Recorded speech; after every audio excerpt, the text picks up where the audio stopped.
문재인 대통령이 내일 한미 정상회담 위해서 1박 3일의 일정으로 미국으로 떠납니다. 이번 정상회담을 통해 하노이 회담 결렬 이후 교착 상태에 빠진 북미 비핵화 협상 재개의 분수령이 될 수 있을지 주목됩니다.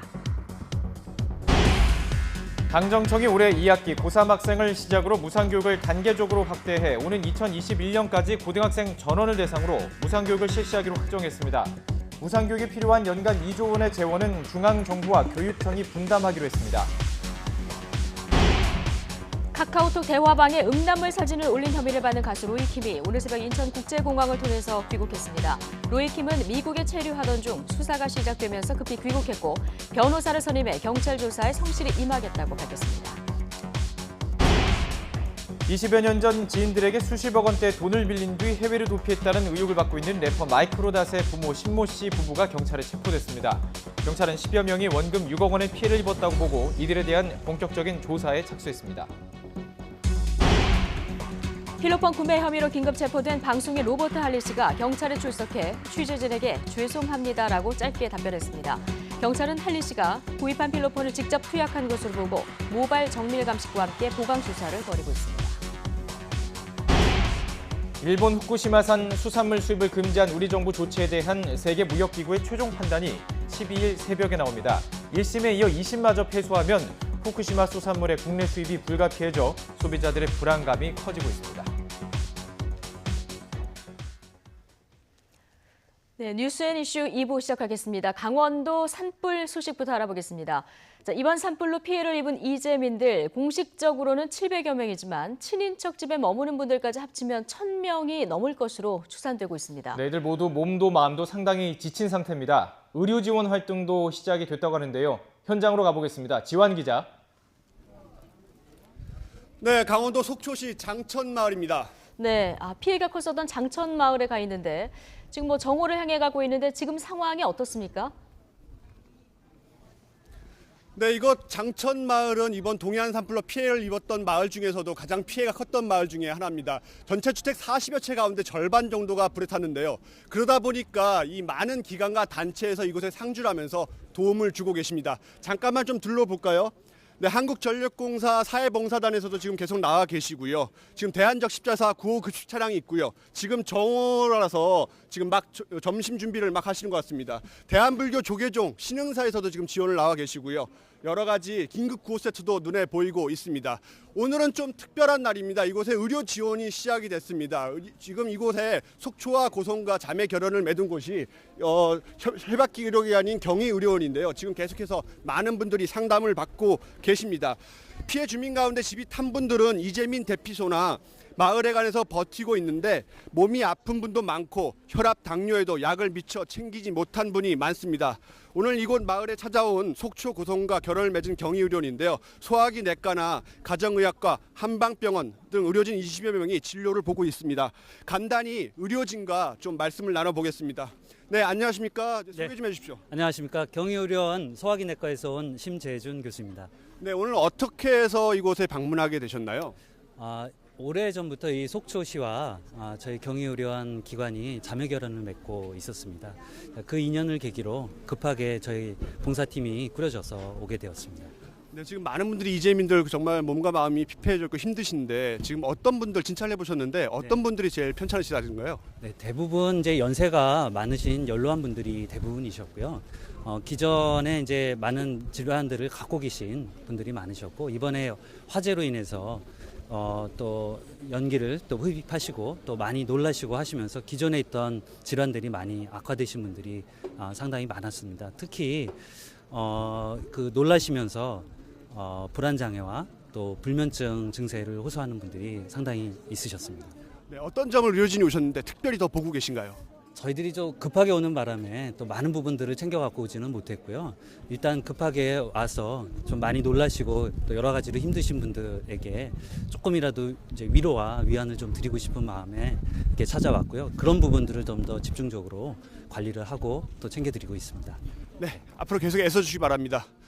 네, 오늘 의료진뿐만 아니라 이곳에선 대한약사회 같은 이 의약품 전달이나 여러 가지가 있답니다. 이곳 현장이라든지 이재민들이 모여 있는 그런 장소에 계속해서 의약품을 전달하고 있는데요. 이와는 별개로 정부도 산불 통합 심리 지원단을 구성해서 기본적인 상담과 심리 검사를 진행하고 있습니다. 피해 주민을 안심시키고 재난 후에 발생하기 쉬운 정신적 문제에 대한 스트레스 대응 치료에 나선다고 합니다. 앵커 나와주십시오. 네, 정말 많은 필요가 있을 것 같습니다. 자, 이재민들 직접 만나보니까 어떤 어려움이 가장 크게 느껴집니까? 네, 저희가 이재민을 많이 만나봤는데요. 일단 이곳에 많은 도움들이 정말 답치하고 있습니다. 기관 단체뿐만 아니라 이제는 개인들도 개인 택배를 통해서 많은 도움을 주고 계십니다. 택배가 산처럼 쌓였을 정도인데요. 좀 이제 알아주셨으면 좋겠는 게 현장에서는 필요한 것들이 있고 부족한 게 있습니다. 물이나 라면 등은 이미 충분하다고 하고요. 앞으로 그 필요한 수건이나 목장갑 등이 좀 부족하다고 합니다. 좀 참고 바라겠습니다. 이미 기부금이 150억 원에 이르렀다는 소식도 전해졌습니다.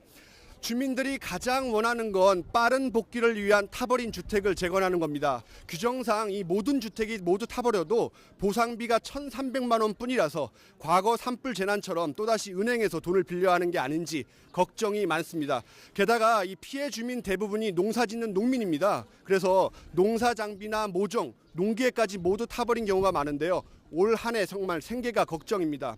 또 농기계는 보상 대상도 아닙니다. 보험을 들어놓은 분들이 거의 없는 고령자들이 많습니다. 일단 강원도는 주택복구비 70% 이상의 국비 지원을 요구한 상황인데요. 오늘 이낙연 총리가 이곳 현장을 방문합니다. 이런 점이 좀 논의될 것으로 보입니다. 이번 산불로 강원 동해안 산림 어마어마하게 소실됐습니다. 530여 헥타르가 넘는데요. 일부 생존 나무도 결국은 고사할 것으로 보입니다. 산사태나 토사유출에 따른 연안 피해 등 2차 피해도 우려됩니다. 복구까지는 정말 많은 시간이 필요할 것 같습니다.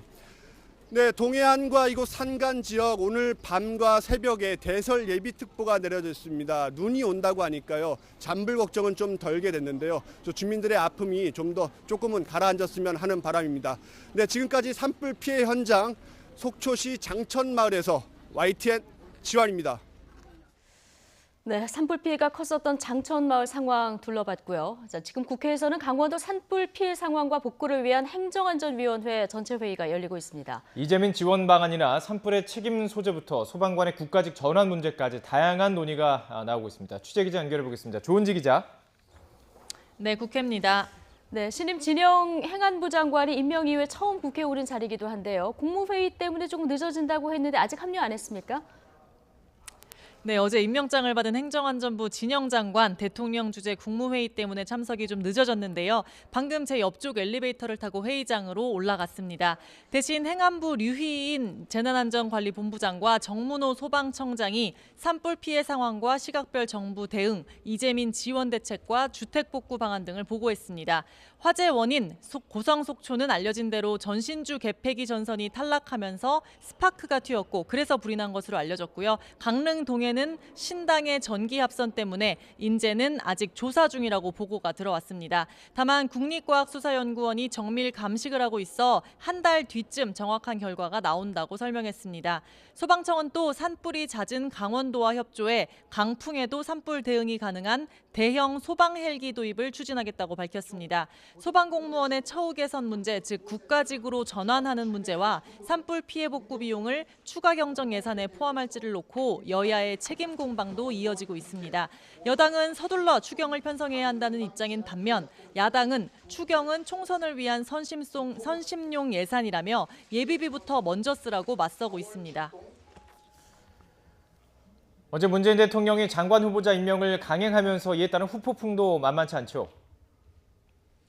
네, 먼저 오전 10시에 시작한 국회 법제사법위원회가 관련 문제로 싸우다가 1시간 만에 정회했습니다. 오늘 자리는 문영배 헌법재판소 재판관 후보자의 인사청문회인데요. 자유한국당 의원들을 중심으로 청문회 무용론을 제기하며 여당 의원들과 기싸움을 벌였고요. 제대로 시작도 못한 채 중단했습니다. 법사위는 오후 2시에 다시 열기로 했습니다. 앞서 여당인 더불어민주당 홍영표 원내대표는 법에 규정된 청문보고서도 채택하지 않으면서 허위 사실을 유포해 장관 임명을 저지하겠다는 행태가 어이없다고 직격탄을 날렸습니다. 4월 국회는 제발 일하는 국회로 만들자며 산불 대책부터 탄력근로제와 최저임금법 등 시급한 민생 현안이 많은 만큼 정쟁을 유발하지 말라고 경고도 했습니다. 하지만 야당에서는 성토가 이어졌습니다. 자유한국당 나경원 원내대표는 청와대 인사검증은 부실하다 못해 포기하다시피 했다며 문재인 대통령의 사과와 조국 민정수석의 경질을 요구했습니다. 한국당은 항의 차원에서 오전 11시부터 청와대 분수대 앞에서 긴급 의원총회를 열고 있습니다. 지금까지 국회에서 YTN 조은지입니다. 문재인 대통령은 북미 비핵화 협상 재개 분수령이 될 한미 정상회담을 위해서 내일 미국으로 떠납니다. 하노이 회담이 합의 없이 끝난 이후 진전이 없는 이 한반도 평화 프로세스의 재개 방안이 마련될지 주목되는데요. 취재 기자 연결해 보겠습니다. 김도원 기자. 네, 청환입니다. 네, 북미 정상회담 결렬 이후 40여일 만에 한미 정상이 만나게 되는데요. 문 대통령 일정이 어떻게 됩니까? 예, 이번에 취임 이후 7번째로 트럼프 대통령과 문 대통령이 만나는데요. 이번 미국 방문은 별도 의전 행사 없이 정상회담에 집중하는 공식 실무 방문입니다. 때문에 정상회담 이외에 별도 입정은 아마 없을 것으로 예상이 됩니다. 상세한 일정은 아직 공개가 되지 않았습니다. 내일 출국해서 회담이 끝나면은 곧바로 귀국길에 오르는 1박 3일의 일정인데요. 트럼프 대통령과의 정상회담은 현지 시각 11일 점심에 오찬을 겸한 회담으로 우리 시각으로는 12일 새벽에 열릴 예정입니다. 북미 정상회담을 앞두고 한미 간 전략을 조율하는 자리라는 성격을 고려하면 회담 종료 뒤에 공동 언론 발표 등의 두 정상이 함께 발표하는 행사가 있지는 않을 것으로 보입니다. 다만 지난해 5월에 있었던 워싱턴 한미 정상회담 때처럼 회담에 앞서서 트럼프 대통령이 언론의 질문에 답하는 형태로 일종의 사전 기자회견이 있을 수도 있습니다. 상세한 일정이 공개가 되면 다시 전해드리겠습니다. 네. 지금 북미 간의 비핵화 협상은 지지부진한 이런 상황인데요. 아무래도 북미 대화의 동력을 되살리는 게 이번 회담의 최대 목표겠죠? 그렇습니다. 하노이 북미 회담이 결렬된 이후 비핵화 협상은 2달째 지금 진전이 없는 상태인데요. 이번 회담을 통해서 북한을 비핵화 대화로 다시 이끌어낼 수 있는 한미 공동의 방안을 마련하는 게 문재인 대통령의 목표입니다. 이를 위해 지난주 김현종 안보실 2차장을 비롯해 강경화 외교부 장관, 정경두 국방부 장관 등 외교 안보 라인이 총동원됐었는데요. 문 대통령은 이들의 협의 결과를 종합해서 북미 간의 중재 방안을 마련했을 것으로 보입니다. 또 우리가 여러 채널을 통해서 파악한 비핵화 프로세스에 관련된 북측의 진위를 미국에 전하는 기회도 될 전망입니다. 핵시설은 물론 무기, 미사일 등을 모두 포괄하는 완전한 비핵화가 우선이라는 미국과 단계별로 제재 완화가 이뤄져야 한다는 북한 사이의 접점을 찾는 게 과제입니다. 이에 대해 우리는 포괄적 합의, 단계적 이행이라는 구상을 제시한 상태인데요. 이번 회담에서 얼마나 공감을 얻고 구체화될 수 있을지 주목됩니다. 또 상반기에 추진되고 있는 트럼프 대통령의 방안이 이번 회담을 통해서 다음 달로 확정될 수 있을지 여부도 관심입니다. 지금까지 청와대에서 YTN 김도원입니다. 더불어민주당과 정부 청와대가 올해 2학기 고3 학생들부터 단계적으로 무상교육을 시행하기로 했습니다. 당정청은 올해 2학기 고3 학생을 시작으로 내년에는 2학년에서 3학년, 오는 2021년에는 고등학생 전원을 대상으로 무상교육을 확대하기로 했습니다. 오는 2021년 전국 고교생 전체 학년 126만 명을 대상으로 무상교육이 시행되면 매년 약 2조 원 정도가 소요될 것으로 전망됩니다.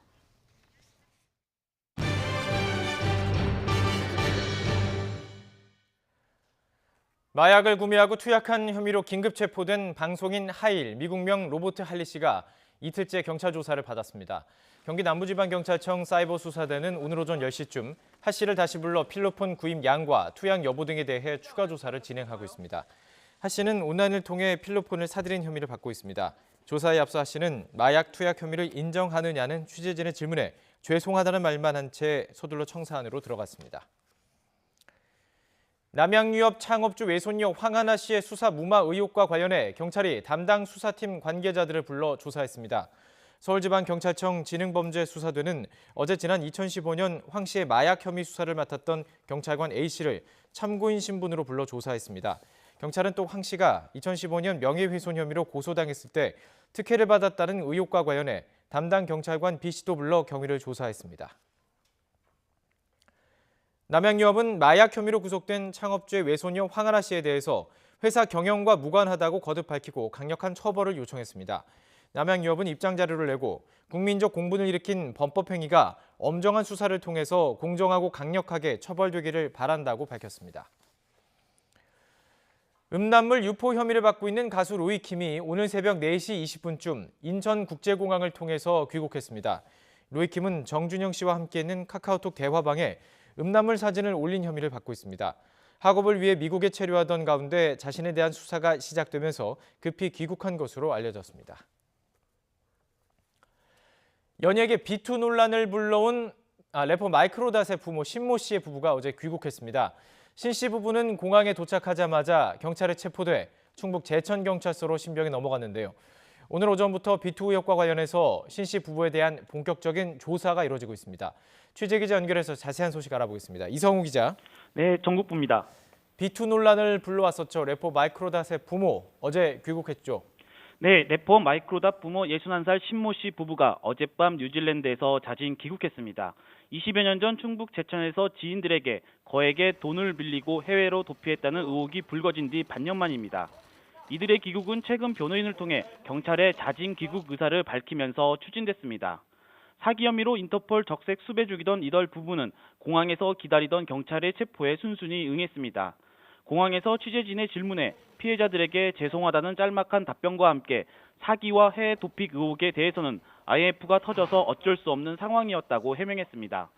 신 씨 부부의 신병을 인계받은 제천경찰은 어제 늦은 시간이어서 이들을 일단 유치장에 입감한 뒤 오늘부터 사기 의혹과 관련해 본격적인 조사에 들어갔습니다. 이 사건은 지난해 연예인 가족의 채무를 폭로하는 비투 논란의 시작점이 됐습니다. 지난해 11월 인터넷 커뮤니티를 중심으로 20여 년 전 제천에서 목장을 운영한 마이크로닷 부모가 친척과 이웃 등에게 거액을 빌려 뉴질랜드로 도주했다는 의혹이 제기됐습니다. 자, 이제 경찰 조사가 본격적으로 시작이 될 텐데 어떤 방향으로 흘러가게 될까요? 네, 오늘 오전부터 신 씨 부부에 대한 조사가 이뤄지고 있습니다. 현재까지 경찰에 파악된 피해자는 10여 명입니다. 이들의 피해 주장 액수는 20여 년 전 원금 기준 6억 원 상당입니다. 신 씨 부부는 지난해 말 변호사를 선임한 뒤 피해자들과 당시 원금 기준 상황과 합의를 논의해왔고 일부가 합의한 것으로 알려졌습니다. 양형에 영향을 주는 합의 부분부터 빠르게 해결하려고 했던 것으로 풀이되고 있습니다. 일단 신 씨 부부의 체포 영장은 인천공항에서 체포된 어제 오후 7시 반부터 48시간 동안 유효합니다. 이 때문에 경찰은 내일 오후 늦게까지는 이들의 구속영장 신청 여부를 결정해야 합니다. 경찰은 일부 피해자들과 합의가 이뤄진 부분도 알려져 있고 20여 년 전 사건이라서 정확한 조사를 위해 대질신문도 필요한 상황이라며 구속영장 신청 여부는 조사 후에 판단할 수 있다며 아직은 신중한 입장을 보이고 있습니다. 지금까지 전국부에서 YTN 이성호입니다.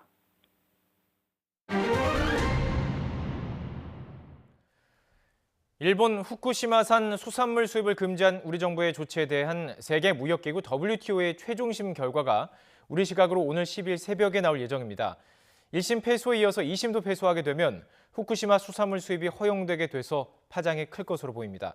관련 내용 도쿄 특파원 연결해서 알아보도록 하겠습니다. 황보현 특파원. 네, 도쿄입니다. 네, 이번 WTO 최종심 구체적으로 어떤 내용을 다루게 됩니까? 네, 결론부터 말씀드리면 우리 정부의 후쿠시마산 수산물 수입 금지 조치가 타당하냐, 그렇지 않느냐를 판정하는 겁니다. 잘 아시다시피 2011년 3월 11일 동일본 대지진 당시 후쿠시마 제1원전이 폭발했고 그 여파로 주변에 방사능이 누출돼 지금도 제거 작업이 벌어지고 있습니다. 이에 따라서 우리 정부는 당시 대지진 사흘 뒤에 후쿠시마를 포함한 인근 8개 광역지자체 수산물 50개 품목과 13개 광역지자체 농산물 26개 품목의 수입 금지 조치를 내렸습니다. 특히 대지진 2년 뒤인 2013년 9월에 후쿠시마 원전 오염수가 유출됐다는 사실이 또 드러나면서 우리 정부는 수산물에 대한 수입 금지 조치를 더 강화했습니다. 우선 기존의 50개 품목에서 모든 수산물로 대상을 확대했습니다. 또 수입 가능한 일본산 식품이라도 방사성 물질인 세슘 검사를 추가로 하도록 하고 여기서 만일 미량이라도 검출이 되면 농산, 수산, 축산, 가공물에 대해서도 추가로 다른 17개 핵종 검사를 거치도록 의무화했습니다. 일본 정부는 이에 반발해서 후쿠시마산 수산물 수입 금지와 세슘 이외의 추가 핵종 검사가 WTO 협정에 위반한다면서 제소를 한 겁니다. 네, 이렇게 일본이 WTO에 제소를 했는데 1심의 판정은 이미 나왔죠? 네, 그렇습니다. 일본 정부가 WTO에 제소를 한 시점이 2015년 5월입니다. 우리 정부 조치가 너무 차별적이고 무역에 제한을 둔다는 등 4가지 문제 제기를 했는데요. 이에 대해서 WTO는 이를 심사하는 패널을 만들어 조사한 뒤 지난해 2월에 결과를 내놨습니다. 일본의 문제 제기가 대부분 맞다는 겁니다. 뒤집어 말하면 우리 정부의 후쿠시마산 수입 금지 조치가 WTO 협정에 위반하기 때문에 고쳐야 한다는 결론을 내린 겁니다. 이 결과에 대해서 우리 정부는 받아들일 수 없다면서 2달쯤 뒤인 지난해 4월 상소를 제기했고 그 결론이 우리 시각으로 오는 12일 새벽쯤에 나올 예정입니다.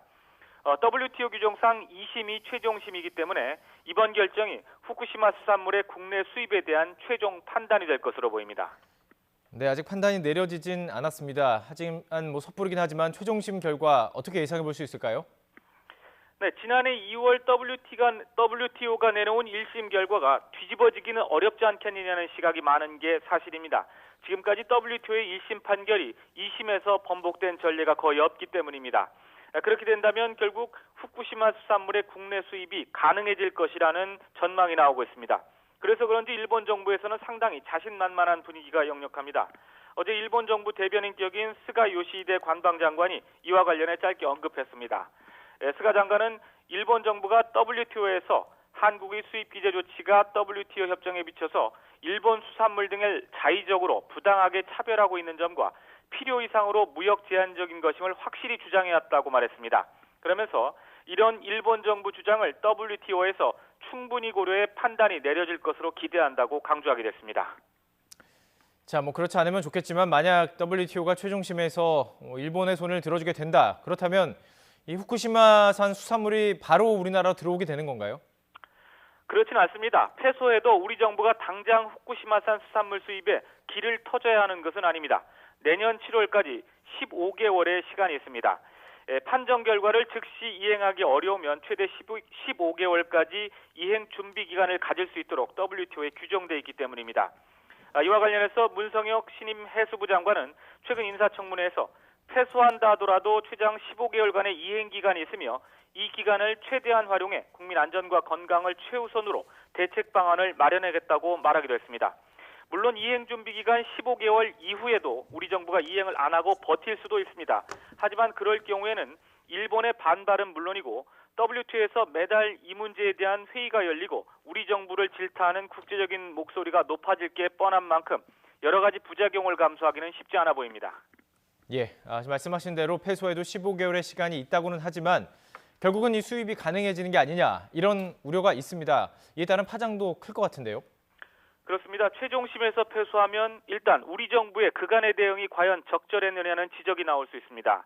이 문제는 해수부와 산업부, 식품의약품안전처, 농림축산식품부, 외교부, 원자력안전위원회 등 10여 개의 부처가 관련해 있습니다. 사실상 국민의 먹거리 안전과 관련된 중요한 문제로 사실상 정부 전체가 나서서 총력 대응했어야 한다는 얘기인데 결국 패소한다면 결과적으로 그러지 못했던 게 아니냐는 비판이 나올 수밖에 없을 것으로 보입니다. 앞서 지적하신 대로 패소하면 후쿠시마산 수산물 수입 재개는 사실상 시간 문제일 뿐 원칙적으로 막기는 어렵다는 관측이 많습니다. 그래서 결국 수입이 가능해지면 현재로서는 우리 국민이 후쿠시마 수산물인지 알 수 없는 상태에서 먹을 수 있다는 우려가 나오고 있습니다. 현행법상 수산물의 경우 원산지를 국가 명만 표기해도 상관없기 때문입니다. 예를 들어 후쿠시마 수산물을 싼 값에 시장이나 식당 등에서 일본산으로만 표기해 판매해도 소비자들은 실제 원산지가 어디인지 알 수 없다는 얘기입니다. 정부 나름대로 패소 이후를 준비하고 있겠지만 더 꼼꼼하면서도 효과적인 사후 대책이 마련돼야 할 것으로 보입니다. 지금까지 도쿄에서 전해드렸습니다. 미 프로야구 LA 다저스의 류현진 투수가 다시 부상의 악몽에 시달리게 됐습니다. 지난해 다쳤던 사타구니 근육에 다시 통증을 느껴서 우려는 더욱 커지고 있습니다. 허재원 기자의 보도입니다. 2회 투아웃을 잡은 뒤 마이콜라스에게 초구를 던진 류현진이 갑자기 덕아웃에 사인을 보냅니다. 로버츠 감독이 마운드로 달려와 류현진의 몸 상태를 확인하는 사이 류현진은 어두운 표정으로 허리를 돌려본 뒤 더는 투구가 어렵다는 의사를 전달합니다. 결국 2회를 마치지도 못하고 마운드를 내려와 곧장 라커룸으로 들어갑니다. 다저스는 홈페이지를 통해 류현진이 왼쪽 사타구니 근육 부상으로 교체됐다고 밝혔습니다. 지난해 5월 다쳤던 부위에 다시 같은 통증을 느낀 겁니다. 지난 시즌에도 사타구니 근육 부상으로 석 달 이상 마운드를 떠나야 했던 류현진은 다시 부상 악몽에 시달리게 됐습니다. 올 시즌 팀의 1선발을 맡아 앞선 2경기에서 완벽한 투구를 선보였던 터라 아쉬움은 더욱 큽니다. 메이저리그 진출 이후 100번째로 등판한 경기에서 개막 3연승과 정규리그 6연승 모두 무산됐습니다. 류현진은 앞서 1회에는 천적 골드슈미트에게 올 시즌 첫 볼넷을 내준 뒤 오스나에게 2점 홈런을 맞았습니다. 2대2로 맞선 상황에서 마운드를 내려가 승패는 기록하지 않았고 시즌 평균 자책점은 2.08에서 3.07로 올랐습니다. YTN 허재원입니다.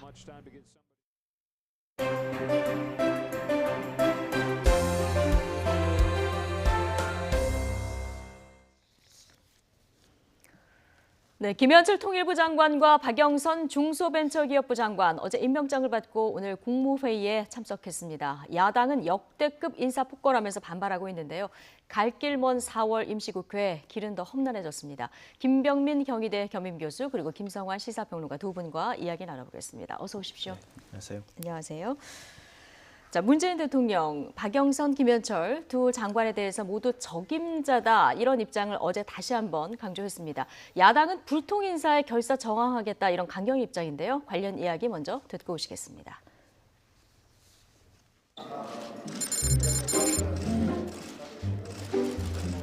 아주 험난한 인사청문회 과정을 겪은 만큼 이를 통해서 행정 능력 그리고 또 정책 능력을 잘 보여주시기를 당부드립니다.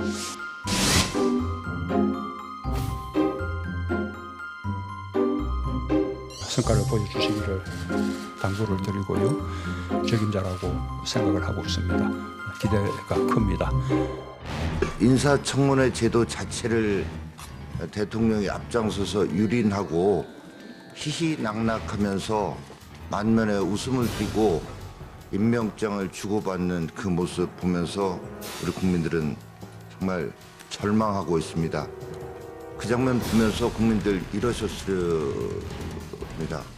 내가 이러려고 대통령 뽑았나? 철저히 국회를 무시하는 것입니다. 조국 수석의 문책과 장관 후보자들에 대해서 부적격하다는 의사를 보여준 국민 여론까지 무시한 처사입니다.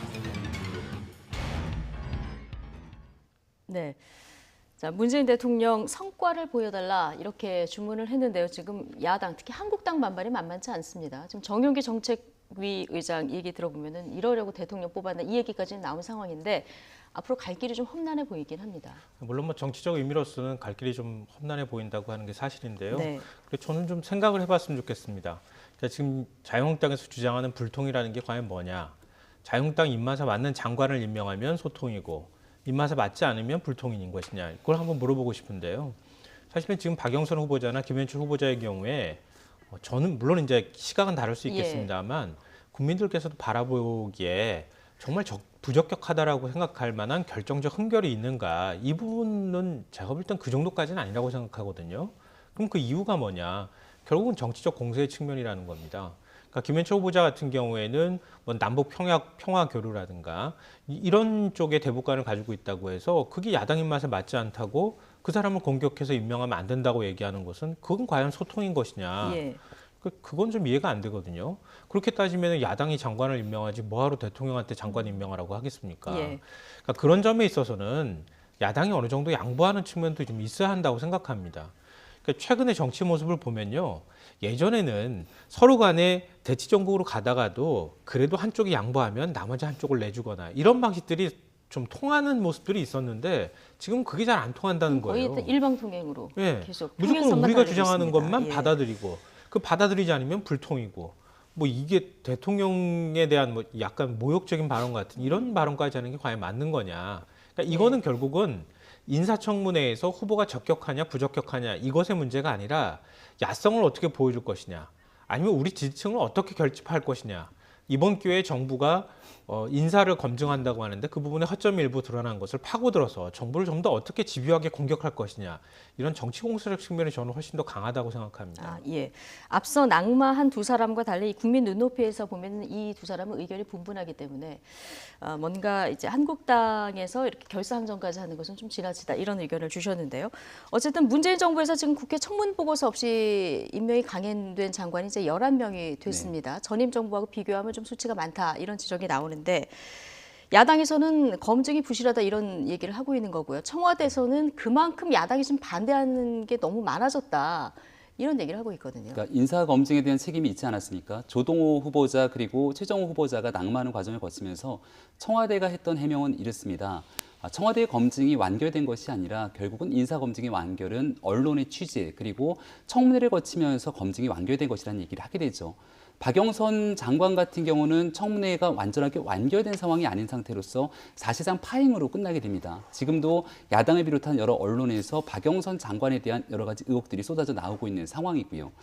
지금 있는 김현철 통일부 장관 같은 경우는 과거 금강산 피격 등에 대해서 통과 의례라고 얘기를 하는 등 사실상 국민 정서와 맞지 않는 발언들을 쏟아낸 바 있기 때문에 여기에 대해서 과연 통일부 장관으로서 적절한 직무를 수행할 수 있는 것인가에 대해서도 여론이 국민들의 반대적인 의견도 적지 않다는 판단이 듭니다. 예. 따라서 청문 보고서가 최종적으로 채택되지 않은 상황에서 임명을 강행하게 됐던 청와대 행동이 과거에 얘기했던 이렇게 청문회가 결국은 검증의 완결이라고 했던 내용과는 배치가 되는 상황으로 볼 수밖에 없는 거거든요. 예. 만약 이 2명의 장관을 그대로 임명하는 과정에서 그렇다면 2명의 장관 후보자가 낙마하게 된 것에 대한 청와대의 인사라인에 대한 책임이 있었다면 야당이 이렇게까지 반발하지는 않지 않았을까라는 생각이 들고 이제 결국은 어찌됐든 청와대에서 인사를 강행했기 때문에 남은 것은 두 장관이 얼마나 훌륭하게 이 직무를 수행하게 될지에 대한 여부는 남아있는데 그만큼 청와대가 가지게 되는 부담감은 훨씬 더 커질 수밖에 없다고 생각이 됩니다. 예, 내일 문 대통령이 이제 출국하잖아요. 오늘 5명 신임 장관들이 처음 참석하는 국무회의가 진행 중인데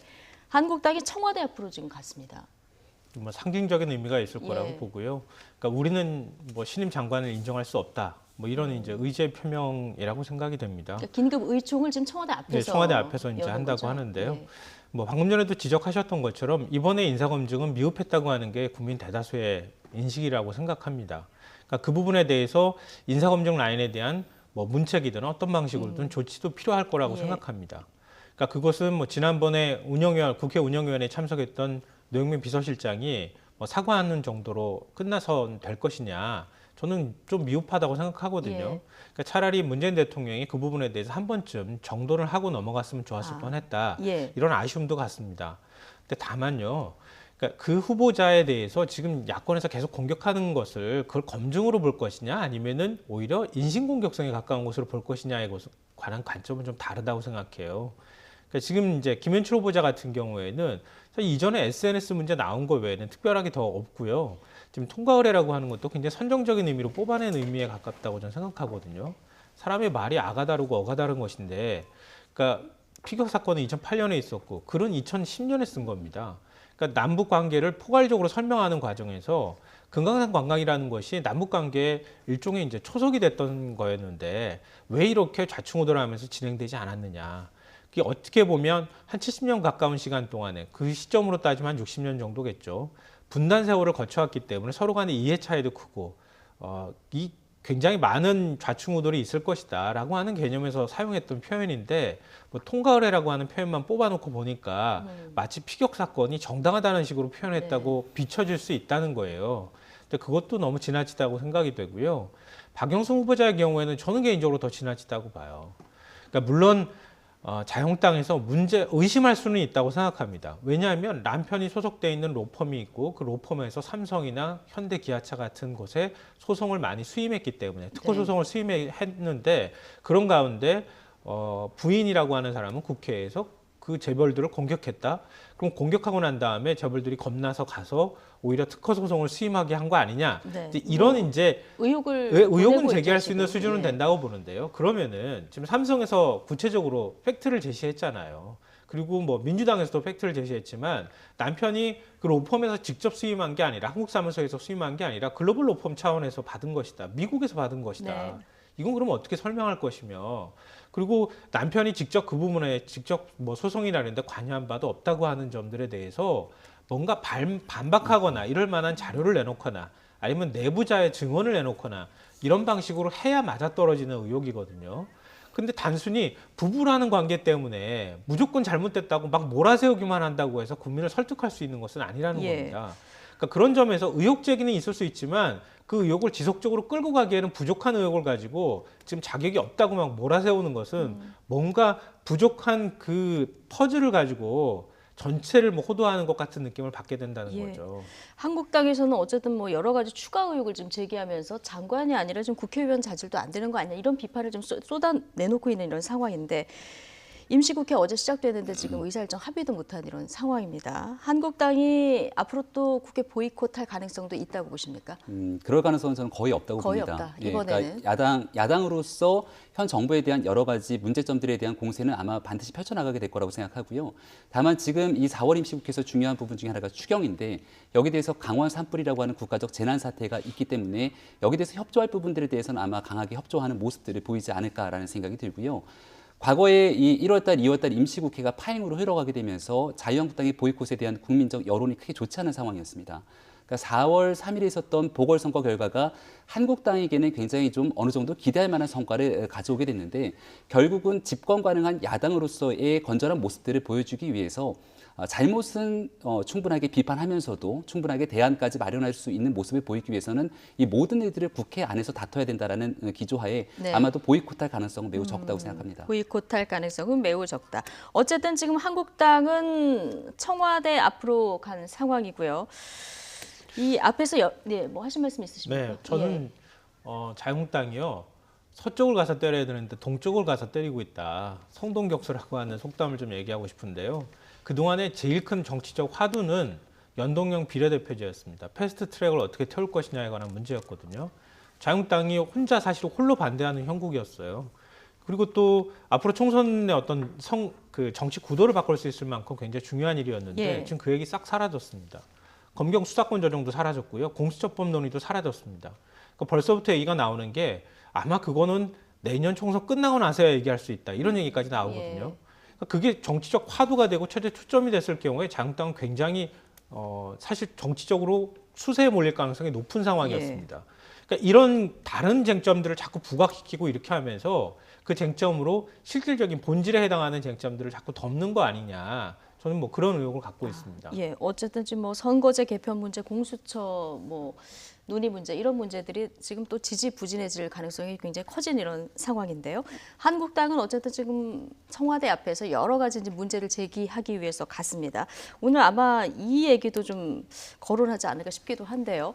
주영훈 대통령 경호처장이 청와대 경호처 시설관리 담당 계약직 여성 직원에게 관사 가사 업무를 시켰다 이런 주장이 제기됐습니다. 관련 공방 듣고 오시죠.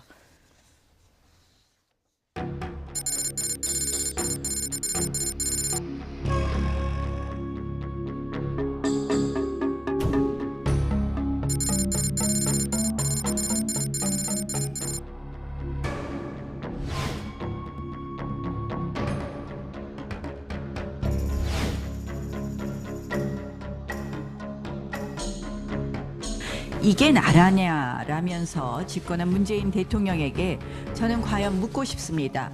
이게 청와대냐? 저는 무슨 죄 이런 거 운운하기에 앞서서 이분들의 도덕의 문제를 삼고 싶습니다. 청와대가 지금 뭐 감찰도 하겠다 이제 와서 이야기하고 있습니다. 그러나 지금 청와대 내부의 공직기관 감찰 아무도 믿을 사람이 없습니다.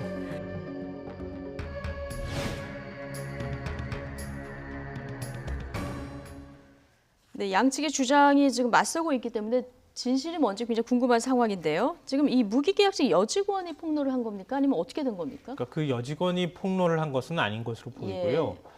지금 조선일보 기사를 보면은 복수의 대통령 경호처 관계자에 따르면 이렇게 되어 있습니다. 알려졌다, 전해졌다 이런 식의 표현이 지금 등장하는데요. 과연 어디까지 팩트 확인을 했는지가 아직까지는 불명확하다고 저는 생각합니다. 왜냐하면 보통의 경우에는 해당 무기계약직 여직원이 내가 들어가서 청소했고 내가 들어가서 뭐 했습니다라고 얘기를 하는 경우 이런 경우에는 기자들이 뭐 취재할 때도 마찬가지지만 가장 신뢰성이 있는 직원이라고 생각하죠. 그래서 이런 이제 의혹을 폭로하게 되는 것인데 오히려 이 직원의 경우에는 지금 이제 조선일보 쪽에서 기사를 쓴 걸 보면 말을 바꿨다고 얘기하는데요. 공간에는 그 간접이 드나들었다 이렇게 얘기를 했는데 이 여직원은 그러니까 나중에 조선일보 쪽에서 말을 바꿨다고 주장하는 것은 공간에 들어가서 뭐 그런 일을 한 것은 아닌 것처럼 또 나중에 얘기를 했다고 하는 거예요. 그래서 이제 그 말을 바꿨다고 하는 표현으로 다시 또 기사를 만드는 이런 이제 모습을 보이는데 현재까지 확인된 바에 따르면 복수의 청와대 관계자가 누군지가 일단 불명확한 상황에서 정확한 팩트 확인이라고 보기는 좀 쉽지 않다. 청와대가 지금 자체 조사를 한다고 하니 그 자체 조사 결과와 지금 언론에 또 추가 취재가 들어가지 않겠습니까? 그 결과를 봐야지 사실은 우리가 좀 정확한 판단을 내릴 수 있지 않을까 싶습니다. 지금 어쨌든 지금까지 알려진 건 복수의 청와대 관계자 입에서 대통령 나온 경호처 관계자에 따르면 얘기가 나오는 거고요. 있습니다. 여직원의 인터뷰를 보면은 뭔가 추가 입장이 나와야 좀 정확히 알 수 있는 이런 상황이 되는 겁니다. 여직원의 첫 번째 인터뷰와 두 번째 인터뷰가 조금 상이한 내용들이 있긴 합니다만은 일단은 여기에 있는 주영우 경호처장의 관사에 들어가서 청소일을 일부 도왔다라고 하는 부분들은 사실관계에 틀림이 없는 상황인 것 같고요. 관사가 지금 청와대 설명에 따르면 1층과 2층으로 이루어진 양옥집이라고 얘기를 하고 있습니다. 지금 청와대 해명이라는 것은 1층은 회의적인 공적인 업무의 공간으로도 쓸 수 있고 2층에서 사적인 생활을 하기 때문에 1층인 공간에 가서 일부 청소를 도와주는 것은 문제가 없다라고 해명을 하고 있는데요. 전직 청와대에서 근무했던 관계자의 여러 가지 이야기를 보건대 1층과 2층 같은 경우에 대해서 명확하게 사적인 공간과 공적인 공간을 분리할 수 있느냐라고 하면 그렇지가 않다는 겁니다. 1층을 거실로도 쓸 수 있는 공간을 때로는 회의실로도 쓰는 공간이기 때문에 여기에 실질적인 경호처의 시설을 담당하는 무기계약직 직원이 와서 청소 등에 대한 일들을 도와줬다면 이것은 사적으로 권한을 남용한 것이 아니냐라는 지적이 있다라는 얘기를 하는 것이고요. 특히나 이게 2017년 가을에 문제가 불거지게 된 건데 그해 여름에는 박찬주 대장의 공관병 갑질 논란이 사회적으로 일파만파 커진 적이 있습니다. 시기적으로요. 2017년 하반기. 그 당시 여름인데요. 그러니까 군대에 다녀온 많은 대한민국 국민들은 다 인지를 하겠지만 사실 공관병이라는 제도가 다 존재해 왔었고 어느 정도 육군의 지휘관들에 대해서 불합리한 상황임에도 불구하고 그런 것들이 관행처럼 이뤄졌던 적이 있습니다. 하지만 그런 것들을 완전히 끊어버리겠다고 당시 송영무 국방장관은 공관병에 대한 폐지까지 이야기를 합니다. 특히나 2017년 여름에 문재인 대통령이 5월에 처음 취임하고 나서 국민들에게 이야기했던 점은요. 특수활동비에 대한 비용을 아끼겠다고 대통령이 실제로 먹게 되는 개인적인 식비 등은 사비로 결제하겠다라고 국민 앞에 얘기를 했고 국민들이 이렇게 깨끗하게 정리하게 되는 모습들을 박수를 친 적이 있는데요. 그만큼 공적인 내용과 사적인 내용을 구분하겠다는 게 현 정부의 입장이었습니다. 근데 적어도 지금까지 조선일보가 보도한 내용들을 일부만 사실이라고 하더라도 주영훈 처장이 보여줬던 태도들이 상당히 문재인 정부의 정서와는 다른 내용의 갑질을 비춰질 수 있기 때문에 이 내용에 대해서 청와대가 하루빨리 진실을 좀 국민 앞에 밝힐 필요가 있다고 생각합니다. 저는 청와대가 진실을 밝혀야 한다고 생각하고요. 이런 문제에 있어서는 좀 엄격성을 유지할 필요가 있다고 보는데요. 그러니까 이 사안과 박찬주 대장 공관병 문제를 직접 비교하거나 살을 붙이는 과정이 과연 타당한 것이냐에 대해서 좀 의문을 갖고 있습니다. 군은 의무복무하러 간 거예요. 거기서 공관병으로 간 거고요. 벗어날 수도 없는 공간에서 그리고 이 대장이라고 하는 정말 쳐다보기도 어려운 사람이 지시하는 바를 어쩔 수 없이 따라야 됐던 거고 그 과정에서 여러 가지 갑질 문제가 나오지 않았습니까? 근데 이분 같은 경우에는 계약직으로 근무한 것이고요. 물론 제가 뭐 갑질 관계가 없다, 갑을 관계가 성립 안 된다는 말씀을 드린 것은 아닌데 그렇게 살을 붙여가면서 이게 마치 엄청나게 큰일인 것처럼 만들어가는 것은 팩트의 문제하고 그렇게 해석의 문제하고는 좀 구분해서 우리가 바라볼 필요가 있다고 생각하는 거고요. 지금 여직원 그 시설관리팀 소속 계약직 직원이라는 분은 연무관을 청소하다가 시간이 남으면 공간에 몇 차례 출입해 집안일을 도와준 것이다.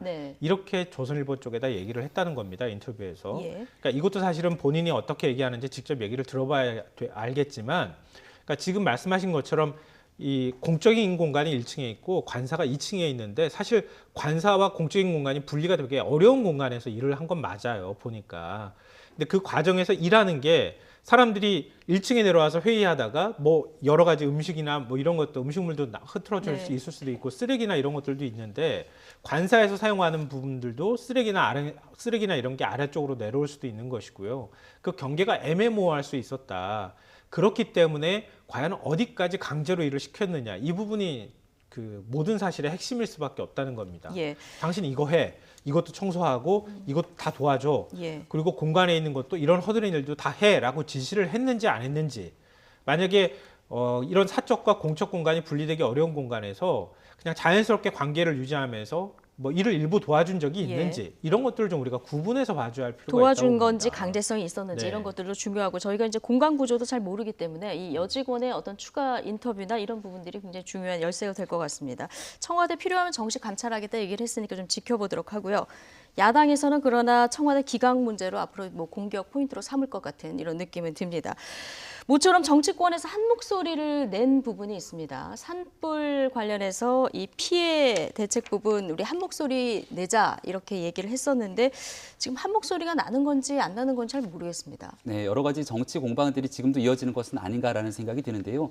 여전히 많은 이재민들이 삶의 터전을 잃어서 고통을 받고 있는 상황입니다. 그러니까 여기에서 국회가 할 수 있는 모종의 역할들을 찾아야 되는데 지금 현재 국회에서는 어느 정도 세비를 십시일반 모아서 조금 성금을 전달하자라고 하는 목소리도 나오는 것 같고요. 네. 사실 그것보다 훨씬 더 중요한 문제는 지금 이 재난이 발생하게 되도록 초기에 대한 산불의 진화가 매우 중요한데 그동안 국회는 이러한 산불에 대한 진화가 이루어질 수 있는 예방적 차원에서 국회의 역할은 다 했는가에 대한 부분들을 따져볼 필요가 있고요. 똑같은 재난과 화재가 다시 한번 발생될 수 있는 가능성은 대한민국에 늘 열려 있습니다. 똑같은 재난이 발생됐을 때 과연 법적으로 제도적으로 미비점들을 보완하는 게 사실 국회의 온전한 역할이기 때문에 지금은 4월 임시국회에서 이런 일들에 대한 지혜와 힘을 좀 모을 때가 아닌가 생각이 됩니다. 네. 성금도 의원들이 낸다고 합니다. 1인당 20만 원씩 내기로 했다. 이렇게 결의가 된 겁니까? 네, 그런 것 같습니다. 뭐 당별로 조금 더 낼 수도 있고 뭐 여지는 남아 있을 수 있겠지만 일단은 세비의 3% 20만 원씩 각출하자 이렇게 지금 의견을 모은 것으로 보이는데요. SNS나 인터넷 분위기는 그렇게 쏙 좋지는 않습니다. 좋지는 않습니까? 그러니까 세비를 국민들이 다 알고 계시기 때문에 겨우 20만 원이냐 차라리 내지 마라 뭐 이런 의견도 세비 있는 대비 것 같아요. 너무 적다. 이런 의견도 있군요. 그러니까 이걸 성의 표시라고 보기에는 또 국회에서 성의를 다한다고 보기에는 너무 적은 금액 아니냐 이런 이제 비판이 있는 것인데요. 그러니까 방금 전에도 말씀하셨던 것처럼 물론 이제 개인적으로 뭐 따로 또 내는 분들도 있을 수 있기 때문에 따로 또 도와준다고 하는 분들도 있을 수 있기 때문에 그걸 마냥 뭐 잘못했다고 비난하기 좀 어려운 것 같고요. 다만 이제 핵심은 그거 아니겠습니까? 뭐 지금 당장 논란이 되는 것처럼 소방직 공무원의 국가직화 문제부터 시작해가지고 또 강풍이나 혹석이나 혹한기 뭐부터 시작해서 지금 헬기가 뜰 수 없는 상황인데 그런 대형 헬기 도입하는 문제라든가 이런 것들 작년에도 이미 예산이 올라갔었는데 국회 문턱을 못 넘었다는 거 아니겠어요? 그러니까 과연 그동안에 우리가 이건 뭐 누구의 고의성 여부를 떠나서 그러니까 과거에 우리는 깨닫지 못했던 것들이 지금에 와서 굉장한 필요성이 있는 그런 사안들이 있을 수 있다는 겁니다. 그런 것들이 혹시 있는지 없는지를 확인해서 국회가 모은 다음에 좀 생산적인 토론을 해서 결론을 내고 대안을 내는 이런 모습들을 보여주는 게 국민의 신뢰를 얻는 것이다. 그냥 남 탓하고 당신 때문에 마치 산불 벌어진 것처럼 이렇게 표현하는 게 과연 맞는 것인지 이런 것부터 먼저 좀 자제하는 모습을 보여야 한다고 생각합니다. 국회에서 말씀하신 대로 할 일이 굉장히 많은데요. 국회 차원에서 지금 세비로 모금도 나서고 뭐 피해 복구 대책도 강구를 하고 있습니다만은 이번 산불을 두고 정치권에서 지금 적절치 않은 발언들이 나와서 논란이 되기도 했습니다. 차연주 앵커가 이 발언들 모아봤습니다. 말 조심해달라. 어제 황교안 대표가 회의에서 이렇게 당부했습니다. 일부 자유한국당 당원들을 겨냥한 것인데 먼저 들어보시죠. 불의의 재난으로 인해서 힘들어하고 계신 국민들께 불필요한 또는 해서는 안 되는 이런 상처를 안겨드리는 일이 없도록 해야 된다는 말씀을 드립니다. 국가적 재난임을 감안해서 모두 언행에 각별히 주의해 주시기를 바랍니다. 지난 주말 사이 강원 산불을 두고 나온 자유한국당 몇몇 인사들의 부적절한 언행이 도마에 올랐죠. 우선 김문수 전 지사는 페이스북에 이런 글을 남겼습니다. 촛불 좋아하더니 온 나라에 산불이다. 또 민경욱 한국당 대변인은 문재인 대통령이 북한과 산불 상황을 협의하라고 지시한 걸 두고 빨갱이 맞다, 주어는 있다라는 글을 공유했다가 논란이 되자 지웠습니다. 김철수 속초시장이 산불 당시 여행 중이라서 현장을 지키지 못한 걸 두고 산불이 나기 전에 갔다, 공무원이면 365일 대기를 해야 하느냐라는 옹호론과 산불 조심 기간이기 때문에 대비를 했어야 한다는 지적이 함께 나왔었는데요. 여기에 한국당은 한술 더 떠서 전쟁 같은 참사가 터져도 환갑잔치를 포기하지 못하겠다는 집권 여당 출신의 사소한 행보다 부재와 무책임은 시장의 특권이다라는 등의 날선 비판을 했습니다. 삶의 터전을 잃은 이재민들의 아픔은 외면한 채 재난을 정쟁으로 활용한다는 여론의 비판이 쏟아지는 가운데 어제는 한국당에서 이번 산불이 탈원전 정책 때문이라며 대통령의 제약이라는 표현까지 등장했는데요. 말 조심해달라는 황 대표의 당부가 머쓱하게 됐습니다. 뭐 종북 짝사랑 잠꼬대라든가 산불 정부라든가 이건 뭐 국가적 재난 상태에서 누가 들어도 적절치 않은 발언인 건 맞는 것 같습니다. 황교안 대표가 언행에 각별히 주의해달라 이런 얘기를 했습니다. 네, 국민의 마음에 상처를 뿌릴 수 있는 일들을 정치인에서는 안 되는 일이겠죠. 그러니까 지금은 말 그대로 여야가 정쟁에 몰두할 때가 아니라 이렇게 큰 재난 사태가 발생했을 때 긴급 화재 진화에 대한 일부 대응은 끝났습니다만 이 막대한 피해에 대한 복구 작업이 남아 있습니다. 여기에 대해서 여야가 함께 힘을 모아야 될 때지 뭔가 상처가 되는 정치인의 발언을 통해서 결국 국민의 마음을 아프게 만든다면 그 내용은 고스란히 정당에 대한 국민의 지지로 돌아올 수밖에 없을 겁니다. 예. 그런 점에서 황교안 대표가 적절하게 대응했다라고 볼 수가 있는 측면이고요. 뭐 더불어민주당도 여기에 대해서는 마찬가지 상황일 겁니다. 한국당을 대상으로 해서 이 산불이 진행되고 있는 과정 속에 정치적인 문제를 제기하고 있는 내용들, 또 조금 전에 얘기했던 것처럼 속초 시장 같은 경우가 적절하게 이 문제를 확인했는가에 대한 내용들은 결국은 이 문제에 대한 해결보다는 어디서부터 여야가 서로가 잘못했는지에 대한 남 탓으로 비교될 수 있기 때문에 이런 얘기는 이 재난 사태가 완전히 종결되고 난 뒤에 충분히 검증이 가능한 내용이거든요. 현재까지는 아직 이 재난에 대해서 복구가 완료되지 않은 진행형인 상황이라는 점을 정치권이 좀 염두에 둬야 될 것 같습니다. 예, 김철수 속초시장에 대한 비판도 지금 한국당에서는 계속 이어가고 네. 있는 이런 상황인데요.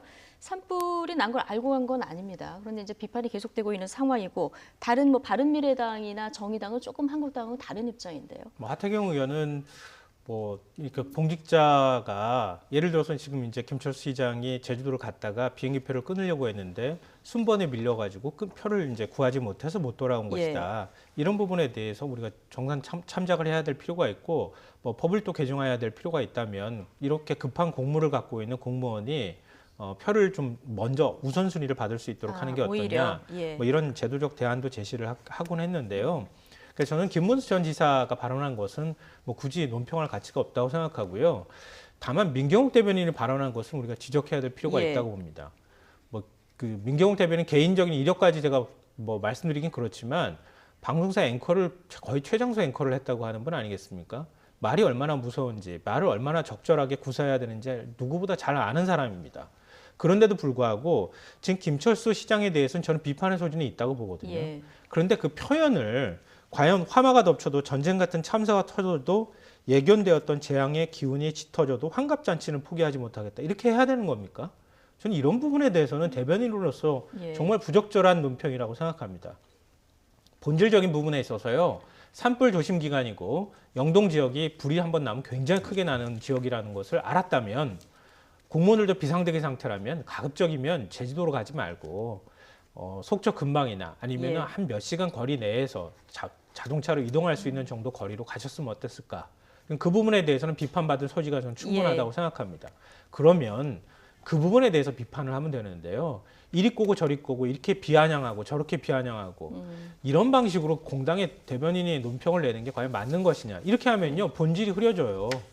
이거 듣고 싶지 않아지거든요. 어쨌든 산불 주의 기간인데 좀 멀리 간 것에 대해서는 비난의 소지가 있지만 어쨌든 야당 대변인의 논평으로는 이렇게 좀 비아냥거리는 논평 적절하지 않다. 자, 이런 지적을 해주셨고요. 그런데 이번 강원 산불의 원인을 두고 한국당에서 지금 문재인 정부의 탈원전 정책 때문에 산불이 발생했다. 이런 주장도 나오고 있습니다. 여야 반응 당연히 극과 극을 달리고 있습니다. 들어보시겠습니다.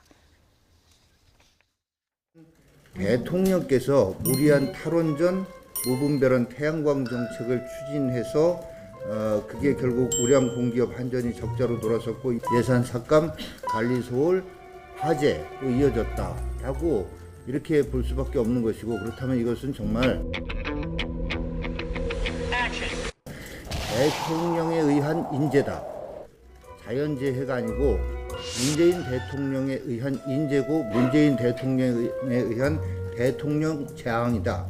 정부의 탈원전 정책으로 인해서 실질적으로 한전이 여러 가지로 어려움이 많다라는 것은 예상이 되고 있습니다. 특히 이제 한전이 배전 유지 보수의 예산을 상당히 삭감한 부분이 있습니다. 아무래도 자유한국당은 정쟁에만 눈이 먼 것 같습니다. 한전 적자는 탈원전 때문이 아니라 국제 연료 가격 급등 때문입니다. 작년 한전의 배전 설비 교체 투자액이 줄었다고 하는데 이것은 2015년부터 3년간 집중 투자해서 교체를 마쳤기 때문이지 탈원전과는 전혀 무관합니다. 네, 한국당에서는 이번 산불이 대통령에 의한 인재다 이런 반응까지 지금 내놨는데 구체적으로 들어가서 탈원전 정책 때문이다 이런 얘기를 했습니다. 이 근거는 뭡니까? 그러니까 한국당 윤한홍 의원에 따르면은 이 산불이 나기 1시간 전에 한전에서 개폐기를 유관으로 점검을 했다는 겁니다. 예. 그러니까 그럼에도 불구하고 불이 났다라는 건데 결국 여기에 대해서 2018년도부터 한전 배전의 유지 보수 예산이 삭감됐기 때문에 이러한 내용들을 관리를 소홀했고 그러한 측면에서 불이 나게 된 데에 대한 원인을 제공한 것이 아니냐. 결국은 탈원전 때문에 이 문제가 진행됐다라고 논리적 구조를 좀 연결하는 것 같습니다. 예. 물론 현 정부가 진행하고 있는 탈원전에 문제가 많다라고 주장하는 국민들이 상당수 있고 여기에 대해서 한국당은 충분히 주장할 수 있습니다. 예. 하지만 지금은 앞서 평론가님이 얘기했던 조금 더 산불에 대한 본질에 집중할 텐데요. 특히나 엄청난 규모의 손실을 초래했기 때문에 초기에 발화 원인이 어디서 시작됐는지 그리고 그 문제가 한전에서 시작이 됐다라면은 여기에 대한 배상 책임을 면하기가 어려운 상황으로 볼 수 있습니다. 그리고 윤한홍 의원이 지적했던 것처럼 1시간 전에 만약 그 개폐기를 유관으로 점검했음에도 불구하고 그곳에서 불이 났으면 여기에 대한 책임을 면하기는 더 어려울 수 있거든요. 네. 다만 이것을 무리하게 탈원전과 이야기를 엮어가기 전에 한전에서 관련 관리 소홀에 대한 책임이 없었는지를 면밀하게 따지는 것이 우선이거든요. 그러니까 이런 부분들에 한국당은 조금 더 집중하면 좋겠다는 생각이 듭니다. 그러니까 아직 정확한 산불 원인도 안 나왔는데요. 탈원전 정책 때문이다 이런 지금 주장을 내놓고 있는 이런 상황이거든요. 그래서 좀 비유를 하자면요. 예. 우리나라에서 뭔가 문제가 터졌는데 미국 탓이라고 주장하는 거랑 비슷하다. 이렇게 생각을 하는데요. 왜냐하면 탈원전이라고 하는 게 이 말이 성립이 되느냐 안 되느냐부터 따져야 한다는 겁니다. 일단 탈원전 정책이 맞느냐 안 맞느냐 이거는 별개로 하고 이것이 지금 산불의 원인이냐 아니냐 그러니까 부분만 탈원전이라고 하는 걸 얘기를 네. 하려면 지금 탈원전을 하고 있어야 탈원전이 얘기가 되는 건데 예. 탈원전을 하고 있지도 않다는 거예요. 별로.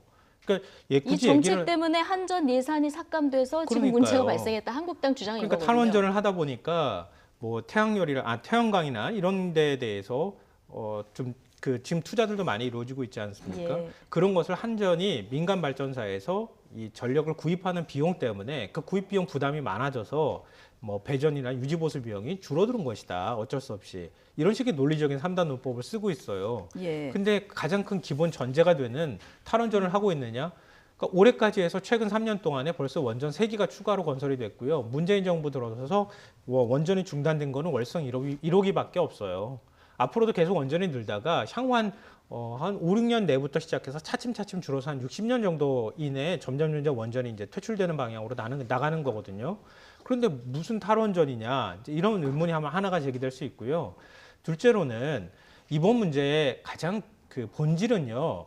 그러니까 이 지상으로 올라와 있는 전신주를 유지보수 관리하느냐의 문제가 아니라 이전부터 속초 시내에서 계속 주민들이 요구해왔던 게 이런 2005년도 양양 낙산사 화재 났을 때에도 그때도 전신주에서 화재가 발생했다고 하는 게 있거든요, 얘기가.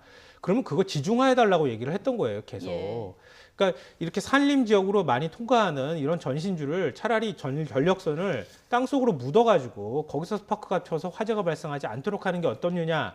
그것 때문에 책임 소재가 아직까지 완전히 끝나지 않은 상황이기 때문에 그런 걸 어떻게 그러면 할 것이냐. 이런 문제가 본질적인 문제예요. 예. 근데 그거는 송배선 유지 보수의 문제랑 다른 차원의 문제란 말이에요. 네. 근데 그런 본질적인 얘기들은 쏙 빼놓고 난 다음에 왜 그거 관리 제대로 못했느냐. 아주 지역 말단적인 얘기를 가지고 지금 자꾸 얘기를 해버리면 본질이 흐려진다. 예. 차라리 이번 기회에 그러면 이렇게 전신주나 이런 데서 불꽃이 튀거나 이렇게 해서 산불이 발생하지 못하도록 하는 대비책은 뭐냐.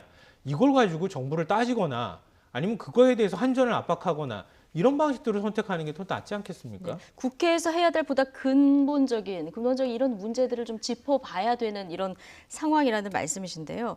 앞서 화재 당일에 이 정의용 안보실장을 이제 한국당에서 잡아둬서 또 눈총을 받는 이런 일도 있었는데 한국당에서는 이게 사회를 보는 홍영표 위원장이 조금 제대로 알려줬어야 된다. 또 이렇게 얘기를 하고 있습니다. 저는 모두의 책임이 있다고 생각합니다. 예. 사실 사태가 굉장히 심각했다라면은 국가에서 국가 재난 사태로 선포할 정도로 문제의 심각성을 국회에 알리는 것이 우선입니다. 하지만 여기에 대해서 당시 7시가 조금 넘은 시점에 정의용 실장이 이석해야 되겠다고 주장했던 이유는 한미 정상회담에 대한 준비입니다. 그러니까 예. 국가위기관리센터에서 청와대가 총괄적인 컨트롤 타워의 역할을 한다는 것도 맞습니다만은 정의용 실장은 한미 정상회담에 대한 준비에 더 많은 관심이 있었던 것이고 실질적인 재난에 대한 총괄적인 컨트롤 타워는 중앙재난안전대책본부를 중심으로 움직이면서 이낙연 총리가 그리고 행정안전부 장관과 함께 문제를 실질적인 통화를 하고 있었거든요. 예. 그리고 홍영표 위원장이 사회를 보는 과정에서 이 정도로 문제가 심각했다라고 인지가 된다라면은 여야 의원들에게 이야기를 전하고 예. 정의용 실장은 하루빨리 속히 청와대로 돌아가고 그리고 정의용 실장만의 문제가 아니라 정부 중앙부처 모두가 같이 이 재난을 극복하기 위해 노력을 해야 되는 게 사실 중요한 상황이었거든요. 예. 근데 어쨌든 이런 상황에서 이렇게 어떻게 보면은 안보실장이 묶여 있는 이런 상황에 네. 나왔기 때문에 이런 상황 막기 위해서 여당에서는 앞으로 족쇄방지법 이런 그러니까 법을 추진한다고 하는데요. 국가 재난 사태 정도의 심각한 예. 상황이 발생하면 여기에 대해서 신속하게 국회를 벗어나서 현장으로 복귀할 수 있도록 법제화를 예. 시키겠다라고 얘기를 하게 되는데요.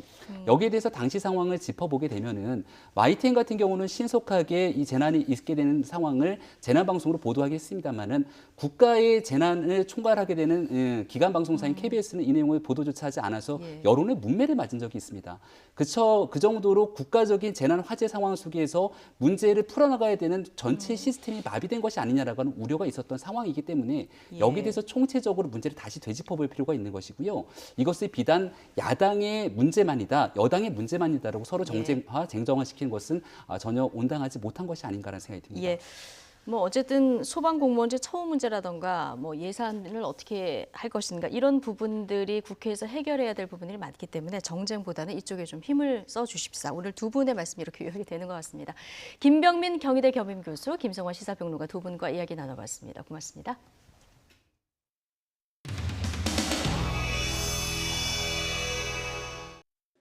제3차 국회 운영위원회를 개회하겠습니다.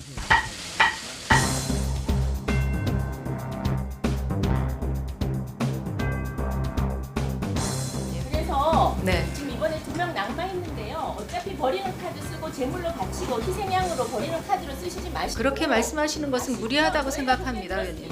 이렇게 정말 국민의 현재 30 이하 아니까 좀 아이고 뭐야 이게 아니 마무리합니다 마무리.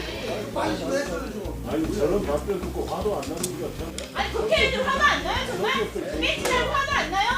아니 국회의원들 화가 안 나요 정말? 매치날 화가 안 나요? 화가 안 납니까? 예? 화나요. 여당이는 야당이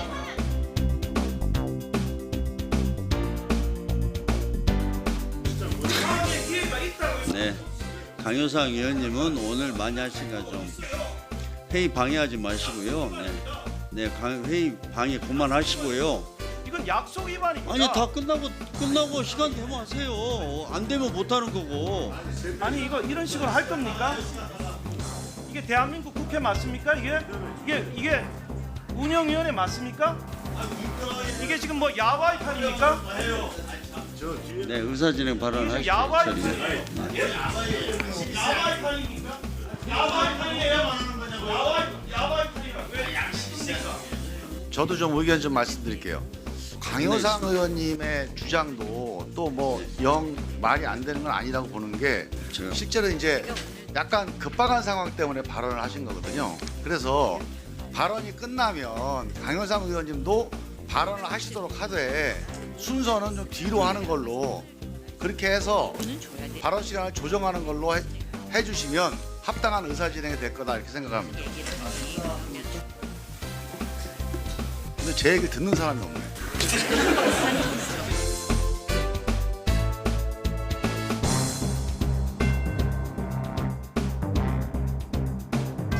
그동안에 대한민국 국회가 국민으로부터 식물국회다 또는 빈성국회다 이런 오명을 들은 게 사실입니다. 그렇죠?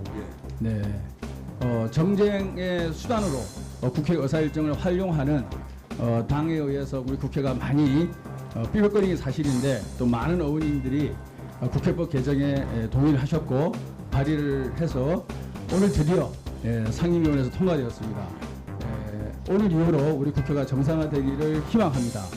우리 국회의 자업자득이라고 생각을 하고 있고 또 이것이 국민의 명령이라고 생각합니다. 우리 총장님 의견을 간단히 듣고 싶습니다. 하여튼 그 의장이 의견 제시한 국회법 오늘 통과시켜 주셔서 고맙고요. 뭐 잘하는 건 이제 의원님들이 잘 하십시오.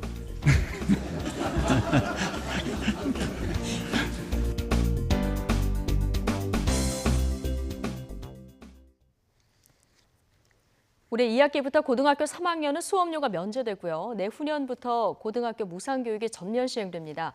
무상교육 재원은 국가와 교육청이 각각 절반씩 분담하기로 했습니다. 차정윤 기자입니다. 더불어민주당과 정부 청와대가 고교 무상교육 방안을 확정했습니다. 참여정부 시절 중학교 무상교육을 시행한 데 이어 15년 만에 고등학교로 확대된 겁니다. 우선 올해 2학기부터 고3 학생들을 대상으로 우선 시행하고 내년에는 고2학년까지, 오는 2021년에는 모든 학년으로 단계적으로 추진한다는 계획입니다.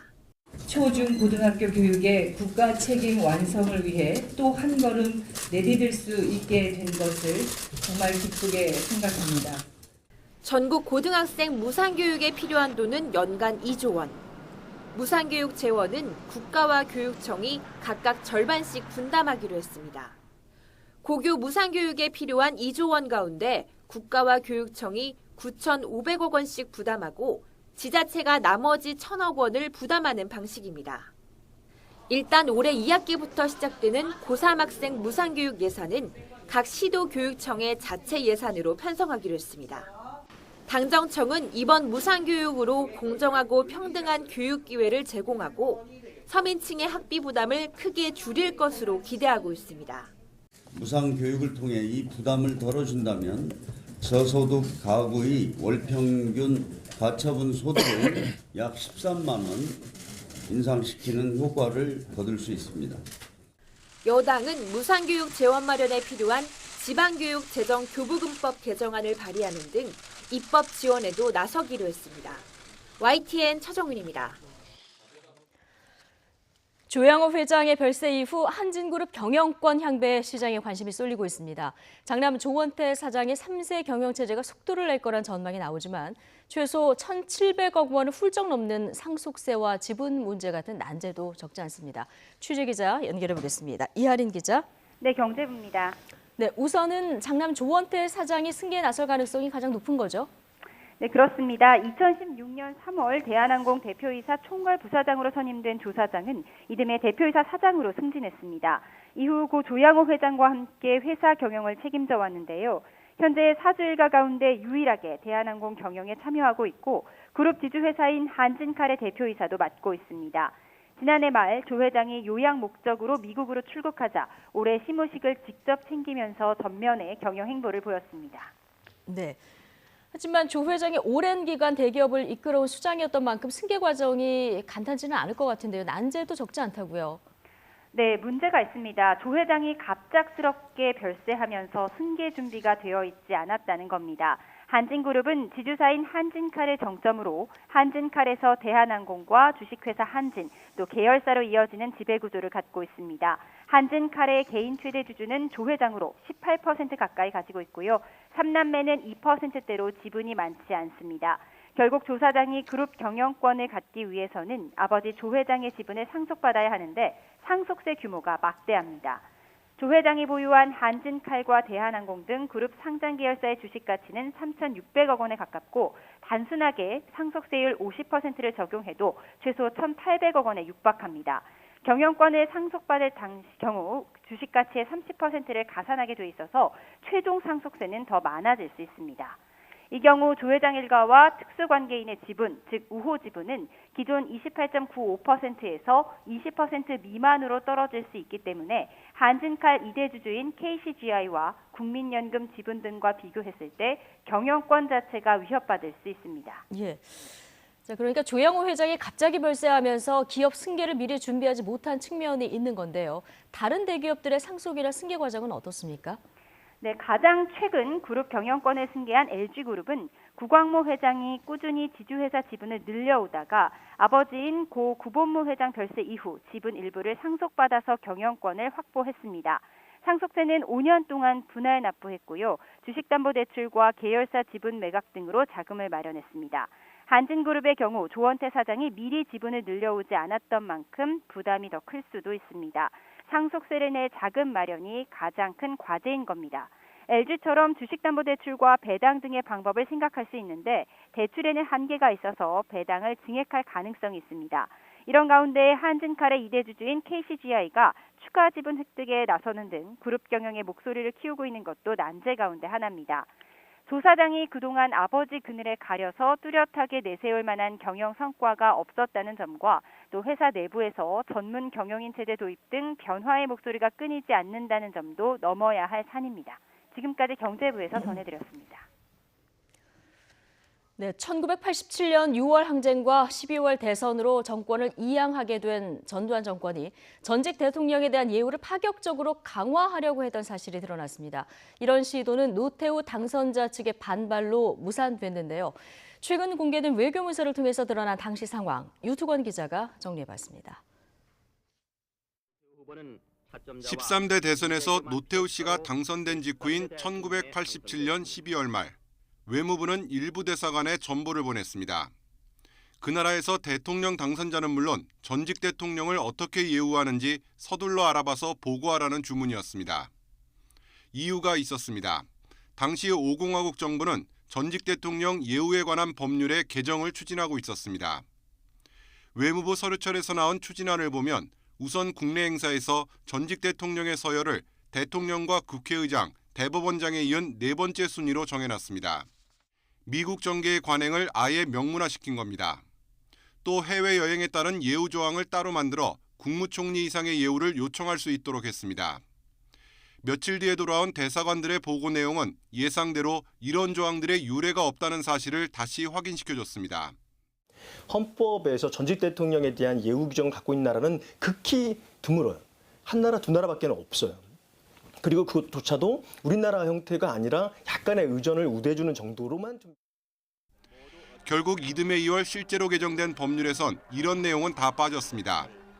노태우 당선자 측의 반대가 결정적이었던 것으로 알려졌습니다. 하지만 개정안에는 전직 대통령 기념 사업을 지원하는 조항이 처음으로 포함됐습니다. 또 전직 대통령이 국정자문회의 의장이 아닌 국가원로자문회의 의장을 맡는다는 것으로 바뀌었습니다. 형식적 자문기구였던 국정자문회의와는 달리 국가원로자문회의는 실질적 권한을 갖고 있어 당시 50과 60 세력 간의 핵심적인 갈등 요인이었습니다.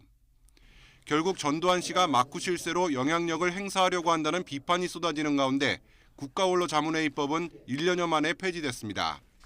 외교문서를 통해 공개된 전직 대통령 예우에 관한 법률안은 당시 전두환 씨가 마지막 순간까지 평범하지 않은 군림하는 전직 대통령으로 남으려고 했음을 보여주고 있습니다. YTN 유통원입니다.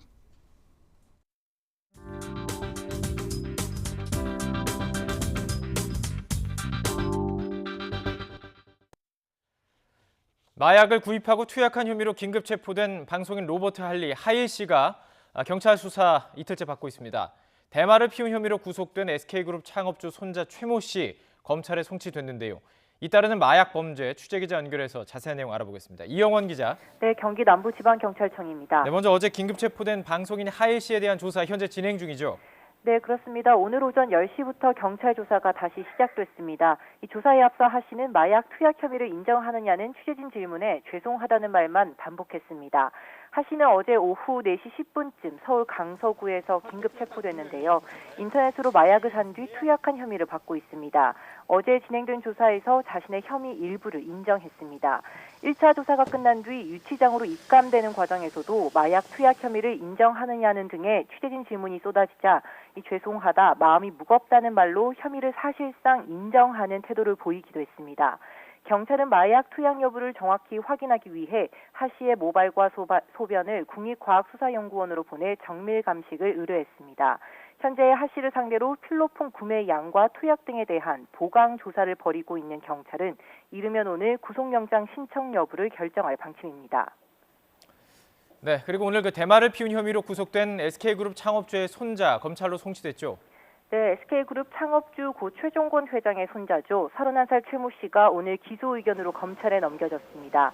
검찰로 이동하기 위해 유치장에서 나온 최 씨에게 이 취재진은 또 다른 사람과 마약을 투약한 적 있는지 물었지만 최 씨는 아무런 답변도 하지 않은 채 호송차에 올라탔습니다. 최 씨는 지난해부터 최근까지 지인 등에게 액상 대마를 사서 피운 혐의를 받고 있는데 모두 18차례에 달합니다. 경찰 조사에서 최 씨는 호기심에 대마를 사서 주로 집에서 피웠다며 혐의를 모두 인정한 것으로 전해졌습니다. 특히 공범에 대한 진술도 있었는데 고 정주영 현대그룹 명예회장의 손자인 현대가 3세 정모 씨와 함께 대마를 피웠다고 털어놨습니다. 경찰은 현재 외국에 체류 중인 정 씨와 귀국 일자를 조율하고 있다며 정 씨가 귀국하는 대로 불러 조사를 진행할 예정입니다. 남양유업 창업주의 외소녀 황하나 씨에 관련된 마약 수사 현재 어떻게 진행 중입니까? 네, 지난 6일 구속된 황 씨에 대한 경찰 조사는 크게 두 가지로 진행 중입니다. 마약 투약 공급 혐의와 경찰 유착 부분인데요. 지난 2015년 무혐의 처분을 받은 마약 투약 공급 혐의와 지난해 추가 투약한 혐의에 대해서는 경기 남부지방경찰청에서 2015년 무혐의 과정에서 경찰의 봐주기 수사가 있었는지 여부는 서울지방경찰청에서 담당하고 있습니다. 먼저 투약 혐의와 관련해서는 마약을 끊었다가 지난해 연예인 A씨의 권유로 다시 시작했다고 진술해 파장이 일고 있는데요.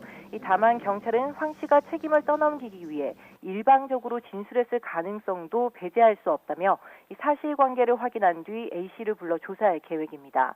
이와 별개로 봐주기 수사와 관련해서는 황 씨가 지난 2015년 함께 마약을 하다 붙잡힌 조모 씨에게 1억 원을 주며 자신의 마약 투약 사실을 무마했다는 의혹이 제기됐습니다. 경찰은 이에 대해 조사에 나서는 한편 당시 담당 수사팀 관계자들을 참고인 신분으로 불러 부실 수사 의혹에 대한 경위를 파악하고 있습니다. 지금까지 경기 남부지방경찰청에서 YTN 이영훈입니다. 네, 정리한 것처럼 로버트 할리 씨가 체포되고 황하나 씨는 연예인 A 씨가 자신에게 마약을 권유했다고 주장하면서 연예계로 이 마약이 전방위 퍼졌던 것이 아니냐 이런 의혹이 커지고 있습니다. 특히 마약은 홀로 시작하는 경우가 흔치 않고 보통 지인의 권유로 시작하게 되는 특성이 있기 때문에 이런 의심은 커지고 있습니다.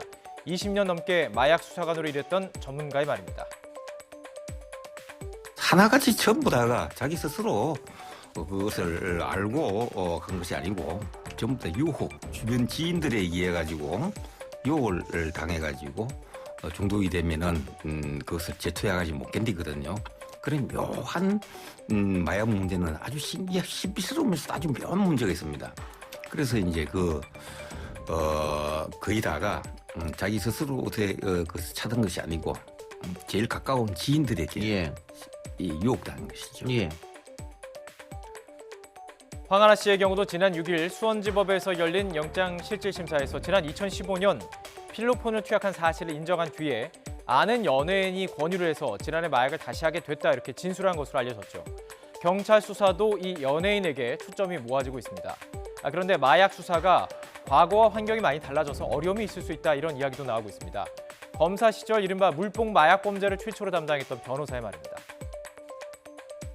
예전에는 사실 이제 해외 마약 밀매 조직하고 직접 연결해가지고 가지고 오는 그런 방식이었는데 지금은 이제 국제우편을 통해서 마약이 배달이 됩니다. 근데 그 마약을 판매하는 그 사이트라는 게 인터넷을 조금만 뒤져보면은 널려 있거든요. 그걸 안내해주는 이제 뭐 인스타그램이나 뭐 트위터 등을 통해서 광고를 해요. 그럼 그걸 보고 일반인들이 주문을 하는 거죠. 그 차이점이 뭐냐면 기존에는 이제 직접 가지고 오는 방식이었기 때문에 상대방이 누군지를 아는데 그런 식으로 거래를 하다 보니까 선 사람도 상대방이 누군지를 모르는 겁니다.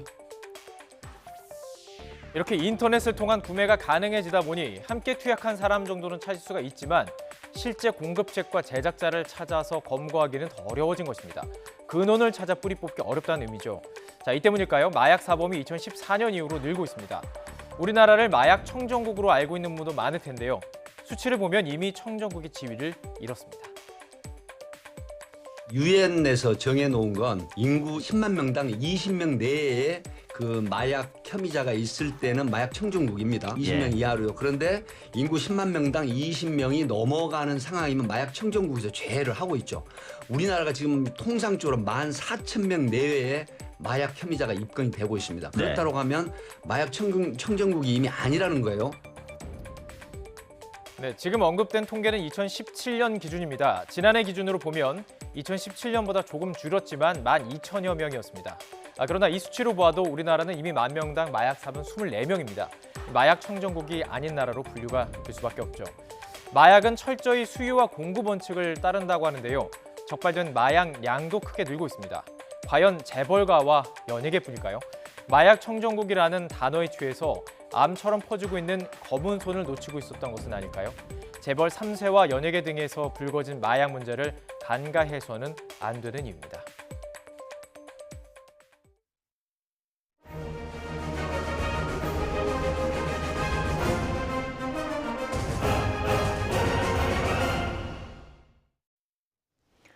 일제강점기 독립을 위해 싸웠던 독립제사들의 후손들 중에는 여전히 외국에서 거주하는 분들이 많이 있습니다. 타국에 사는 항일 독립제사 후손들이 바라는 것은 무엇일까요? 중국에 사는 광복군의 후손 한 분을 강성욱 특파원이 만나봤습니다. 중국 충칭의 작은 아파트에 사는 유수동 씨. 임시정부 의정원 의원을 지낸 독립지사 유진동 선생의 막내 아들입니다. 유진동 선생은 상하이에서 의대를 졸업하고 김구 선생의 주치의가 돼 목숨을 걸고 일제와 싸웠습니다. 광복군에서 군의처장도 맡아 밤낮 없이 독립투사들을 돌봤습니다. 对于我父亲怎么讲也是经常为那个金九主席的那个健康嘛做一些医务方面的工作。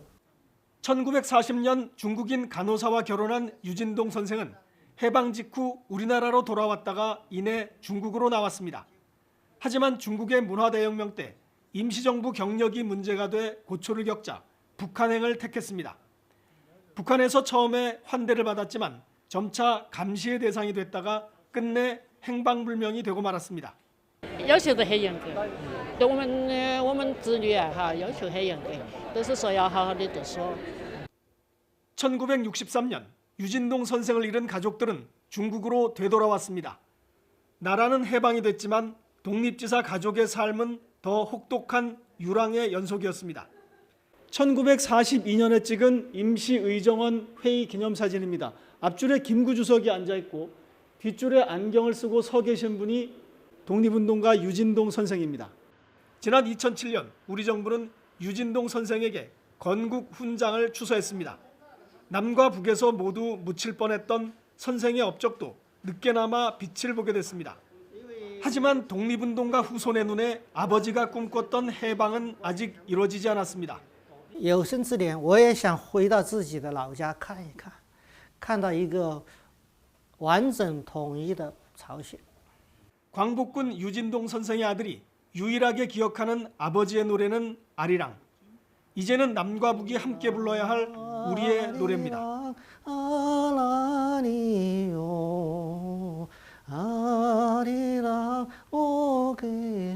충칭에서 YTN 강성웅입니다.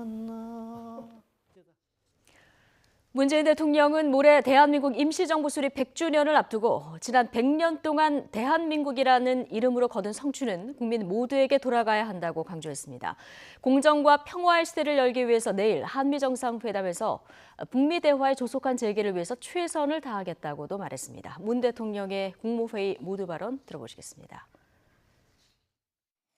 지난 100년 대한민국이라는 이름으로 이룬 국가적 성취는 이제 국민의 삶으로 완성되어야 합니다. 국민의 피와 땀으로 이룬 국가적 성취의 과실이 국민 모두에게 돌아가야 합니다. 이것이 국민이 주인이고 국민이 성장하는 시대입니다. 더 이상 국민의 희생을 강요하는 사회여서는 안 됩니다. 국민 모두에게 공정한 기회가 보장되어야 합니다.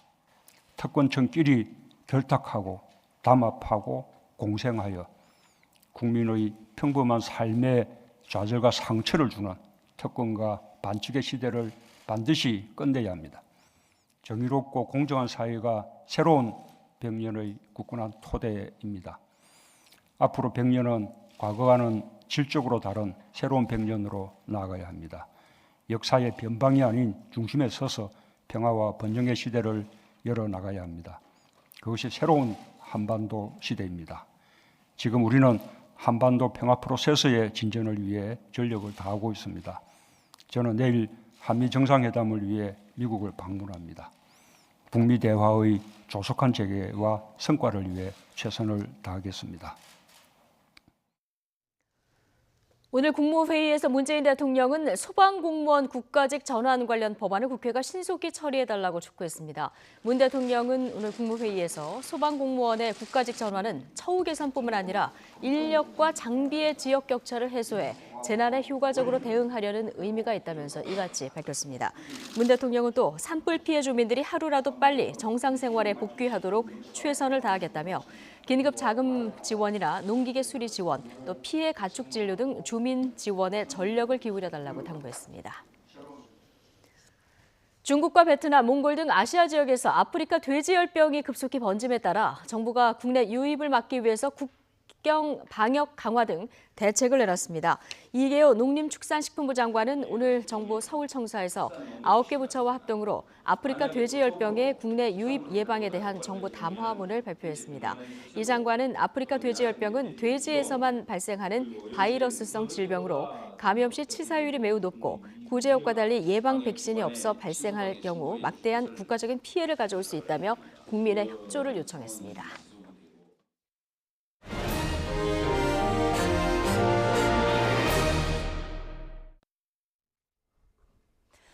KT 채용 비리를 수사하는 검찰이 서울에 있는 KT 광화문지사 등을 압수수색하고 있습니다. 서울 남부지방검찰청은 오늘 오전 9시 반부터 KT 서울 광화문지사와 분당의 본사 등 3곳의 수사관을 보내 관련 자료를 확보하고 있습니다. 검찰 관계자는 특혜 채용 의혹과 관련해 추가 자료를 확보하기 위한 것이라고 설명했습니다. 오늘 오전 10시 반쯤 광주공항 활주로에 착륙한 아시아나 항공 여객기가 게이트로 이동하는 과정에서 앞바퀴가 터졌습니다. 당시 오지 8703편 여객기에는 110명이 타고 있었지만 다친 사람은 없는 것으로 알려졌습니다. 아시아나 항공 측은 활주로 바닥에 있는 군용 항공기 착륙 장치를 밟아서 바퀴가 터졌다고 설명했습니다. 공항 주변 건축물에 대한 고도 제한 완화가 오는 2026년 이후에야 가능할 전망입니다. 국토교통부는 국제민간항공기구가 각국의 전문가들로 구성된 공항 주변 고도 제한 국제기준 개정을 위한 TF를 구성해 운영한 결과 오는 2026년부터 각국에 적용하는 일정을 제시했다고 밝혔습니다. 현재 국내법은 공항 주변 4km 이내에 높이 45m 이상 건축물을 짓지 못하는 것을 골자로 한 고도 제한 규제를 시행하고 있는데 이 때문에 공항 인근 주민들은 재산권 침해 등 문제를 지속적으로 제기해왔습니다. 음란물 유포 혐의로 입건된 가수 로이킴의 팬들이 소속사의 로이킴 퇴출을 요구하고 나섰습니다. 로이킴의 일부 팬들은 지난 4일 DC 인사이드 로이킴 갤러리에 올린 성명서에서 로이킴이 음란물 유포 혐의로 입건됐다는 소식을 접하게 되자 참담한 심정을 금할 길이 없다고 밝혔습니다.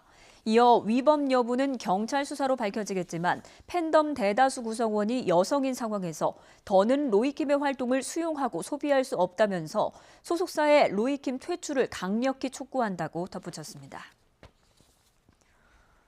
극단 단원들을 상습적으로 성추행한 혐의로 1심에서 징역 6년을 선고받은 이윤택 전 연희단 거립회 예술감독에 대한 항소심 선고가 오늘 내려집니다. 서울고등법원은 오늘 오후 극단원들을 성추행한 혐의로 구속 기소된 이 전 감독의 항소심 선고 공판을 엽니다. 검찰은 앞서 지난달에 열린 결심 공판에서 이 씨의 항소를 기각해달라며 징역 8년을 구형했습니다. 고령화 시대에 피할 수 없는 질병인 치매를 소재로 한 로망이 최근 개봉했습니다. 4월 첫 주 개봉작 최두희 기자가 소개합니다. 오래되고 고장나면 무조건 폐차냐? 오래된 부분 사고는 바꾸면 되는 거고 그래서 안 되면 또 고치고 안 되면 또 고치고 이만. 결혼 45년 차에 접어든 노부부. 아내가 치매에 걸린 뒤 남편마저 치매 진단을 받게 됩니다.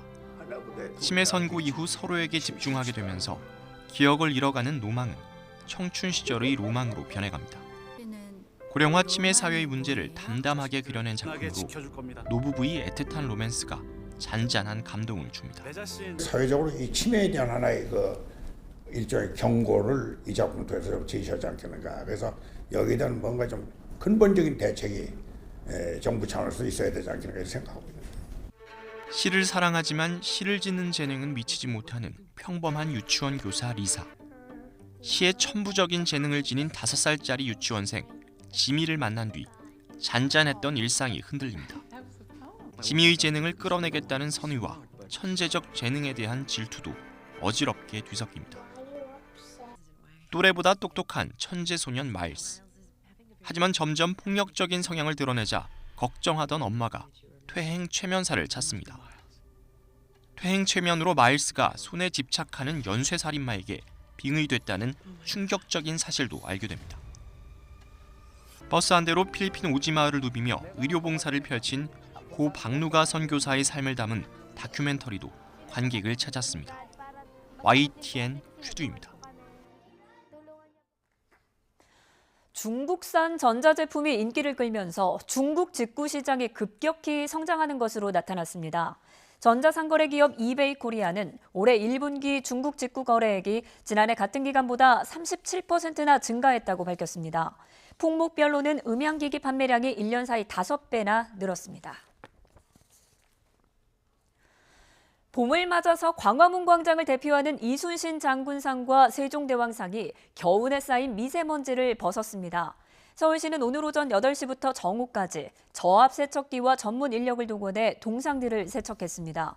서울시는 동상에 쌓인 먼지 등 이물질이 대기오염 성분과 함께 금속 부식을 가중할 수 있는 만큼 청소 하루 전날 전문가와 함께 주물 상태, 판석을 살펴봤다고 설명했습니다. 무인도에서만 번식하는 것으로 알려진 멸종위기 야생생물 1급 노랑부리 백로와 저어새가 백령도에서 처음으로 번식에 성공했습니다. 환경부와 한강유역환경청 생태계 변화관찰 조사단은 지난해 5월부터 실시한 백령도 생태계 변화관찰을 통해 노랑부리 백로 19쌍이 번식에 성공한 것을 확인했다고 밝혔습니다. 또 노랑부리 백로 번식지 주변에서 3쌍의 저어새가 둥지를 지어 새끼 3마리씩을 기르고 있는 모습도 확인했다고 말했습니다. 서울은 비가 내릴 듯 하늘빛이 무척 흐립니다. 오늘은 전국의 건조함을 해소해줄 기다리던 단비 소식이 있는데요. 다만 제주도와 남해안에는 강풍을 동반한 호우가 쏟아지겠고요. 특히 강원 산간 지역에는 최고 20cm 이상의 대설이 쏟아질 것으로 보여서 대비가 필요합니다. 현재 레이더 영상부터 살펴보도록 하겠습니다. 강한 비구름대가 유입되면서 남해안 지역에는 벼락과 돌풍을 동반한 요란한 비가 내리고 있습니다. 특히 전남 신안에는 시간당 15mm 안팎의 다소 강한 비가 내리고 있습니다. 비구름이 북동진하면서 퇴근길 무렵에는 서울을 포함한 전국에 비가 내리겠습니다. 내일까지 강원 영동과 충청 이남 지방에는 10에서 40mm의 비가 오겠고요. 기온이 낮은 강원 산간에 많게는 20cm의 많은 눈이 쏟아지겠습니다. 그 밖에 제주 산간에는 120mm 이상, 제주와 남해안에는 돌풍과 벼락을 동반한 최고 80mm의 비가 내리겠습니다. 또 수도권과 영서 지역에도 5에서 20mm의 비가 예상됩니다. 오늘 서울의 낮 기온은 15도에 머무는 등 평년보다 쌀쌀한 날씨를 보이겠는데요. 내일 오후 비가 그친 뒤에는 북풍이 불면서 반짝 꽃샘추위가 찾아오겠습니다. 내일 서울의 낮 기온이 9도까지 뚝 떨어지면서 오늘보다 10도 이상 낮겠고요. 모레 낮부터는 기온이 다시 오르면서 주 후반에는 온화한 봄 날씨를 되찾겠습니다. 전남 해안과 제주도에는 강한 바람이 불면서 강풍주의보가 내려졌습니다. 이들 지역에는 내일까지 초속 15m 안팎의 강한 바람이 불 것으로 보이니까요. 시설물 피해와 안전사고 없도록 대비 잘해주시기 바랍니다. 지금까지 서울 상암동에서 YTN 권혜인입니다.